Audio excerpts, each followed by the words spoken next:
يا كنت مش عايزه اخس في رمضان، يا كنت مش عايزه احرق في رمضان. في الفيديو ده هقول لكم ازاي ما نخسش في رمضان وما نحرقش في رمضان قوي، كمان ممكن نزود وزن. طيب مبدئيا كده علشان ما اخسش في رمضان واحافظ على وزني او ازود وزني، في مثلث كده لازم اهتم بيه جدا، هو الاساس في كل حاجه.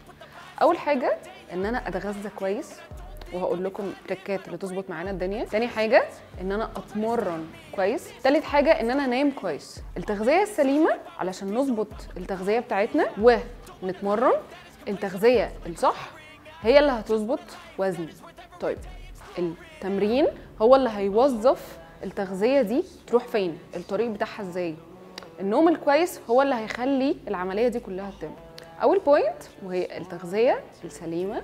علشان اتغذى صح لازم اركز ان وجباتي تبقى فيها كل العناصر الغذائيه اللي جسمي محتاجها. احط في الوجبه بتاعتي بالذات وجبه الفطار اول ما باجي افطر هحط فيها 7 تمرات، معاهم كوبايه لبن، معاهم مكسرات وسمسم، او يا مكسرات يا سمسم، مش لازم الاثنين. بعدها باخد الوجبه بتاعتي وتكون وجبه يعني برضو ما املاهاش قوي لان انا هعمل حسابي ان انا هتمرن، فانا ممكن اخد وجبه بتاعتي اهم حاجه يكون فيها نشويات صحيه زي البطاطس والرز، بلس بقى طبعا بروتين بلس شويه خضار. بعدها بريح سيكه كده وبعدين اروح اتمرن، وده اهم حاجه ان انا لازم اروح اتمرن. ما ينفعش ان انا عايز تزود وزنك لازم تتمرن بعد التمرين، ودي اهم وجبه ان انا اخد وجبتي بعد التمرين، تبقى وجبه كامله فيها كل العناصر الغذائيه اللي جسمي برضو محتاجها، بروتين خضار نشويات، كل العناصر الغذائيه اللي جسمي محتاجها بحطها في الوجبه اللي بعد التمرين. واهتم قوي بالبروتين.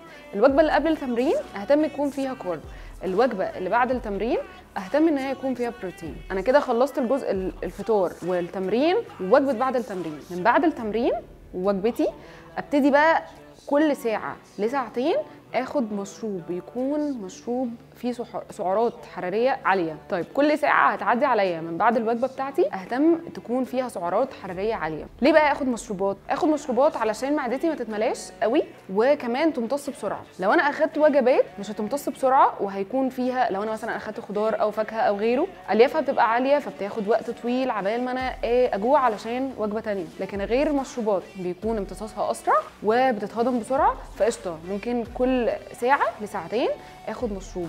عكس الناس تماما اللي عايزه تخس. الناس اللي عايزه تخس ما ينفعش خالص تشرب مشروبات خالص، الموضوع شغال في هضم في المعده، غير الناس اللي عايزه تزيد في وزنها. نيجي بقى للسحور. السحور برضو باخد وجبتي وجبه كامله فيها كل حاجه. ههتم بحاجتين. اول حاجه ههتم بان يكون فيها برضو كارب علشان تاني يوم تبقى فيه طاقه ويبقى عندي، بس يكون كارب معقد زي برضو البطاطا والبطاطس والرز.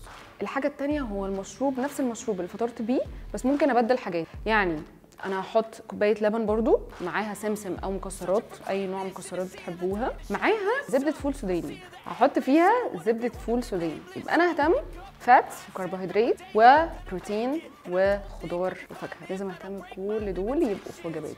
ازاي عايز تبقى فورمه، وازاي عايزه تبقي كيرفي، وازاي عايزه يبقى الشيب تحفه واحنا مش بنتمرن. ما ينفعش بقى نيجي نبقى عايزين نزود اكل ونقول ان احنا هنبقى تمام والفورمه تمام باكل بس. لا طبعا، زي ما قلت لكم في الاول، التغذيه انا باكلها كويس علشان تزود وزني، بس الرياضه هي اللي بتوجه الاكل ده يروح لفين.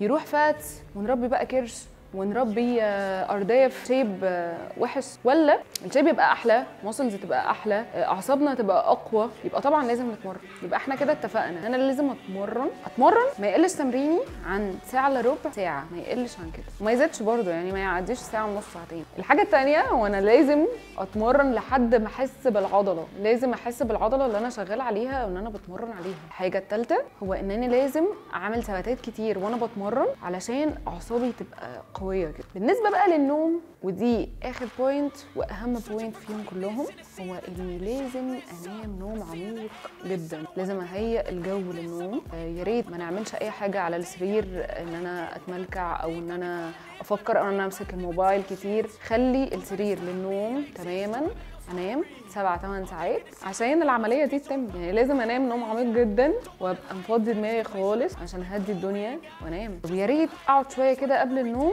بحيث ان معدتي لو فيها حاجه تتهضم بعد كده انام. يبقى علشان ما اخسش وكمان ازود وزني لازم احافظ ان انا اتغذى كويس، اتمرن كويس، انام كويس. بما ان الفيديو ده لزياده الوزن وان احنا ما نخسش، فانا هقول لكم على تريكه كده حلوه ازاي انزل سكوات صح. بما اني شفت ناس كتيره جدا جدا بتتمرن بقالها سنين وللاسف بينزلوا سكوات غلط وده بيأثر على الركبه جدا، فقررت ان انا اوريكم ازاي ننزل سكوات صح. بالنسبه بقى للناس اللي ما بتعرفش تنزل خالص سكوات خالص، قدامهم طريقتين يتعلموا بيها عشان ينزلوا صح. اول حاجه يبقى عندي حيطه كده، هسند على الحيطه، ظهري كله على الحيطه، وابتدي اخد خطوات قدام لحد ما ركبتي تبقى فوق مشط رجلي بالظبط، وانزل بوسطي ايدي تحت، وابتدي اخد العدات بتاعتي 2 3.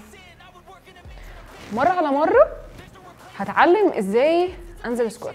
الطريقة التانية اللي ممكن اتعلم بيها ازاي انزل سكوات صح، يكون عندي مثلا بوكس زي كده او كنبة او سرير، بس يكون الارتفاع نفس الارتفاع ده بالظبط.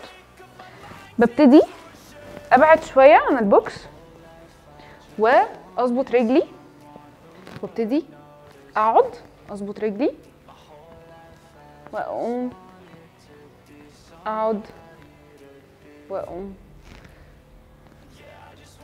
لو انا عايز اخد بوزيشن تاني انا ممكن افتح رجلي لبره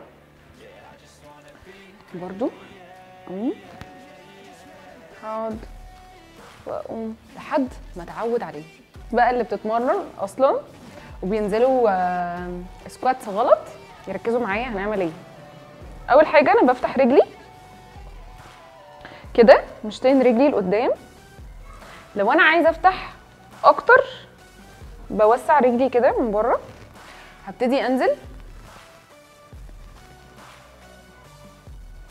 هطلع، انزل وهطلع. بلاش انزل ركبتي تمد لقدام، بلاش انزل كده، بلاش اقفل رجلي لجوه وانزل. اركز قوي ان انا ابتدي اقلب وسطي وابتدي انزل لورا اهو وهطلع. طيب بس دول الثلاث طرق اللي اقدر بيهم اتمرن سكوات صح. الناس بقى اللي ما عملتش كومنت وما كتبتليش وزنها، يا ريت نكتب وزننا ونكتب المقاس بتاع بطننا دلوقتي حالا. دلوقتي. وما تنسوش بقى سبسكرايب بقى وكومنت كده كومنت ايه تاني، لايك. باي.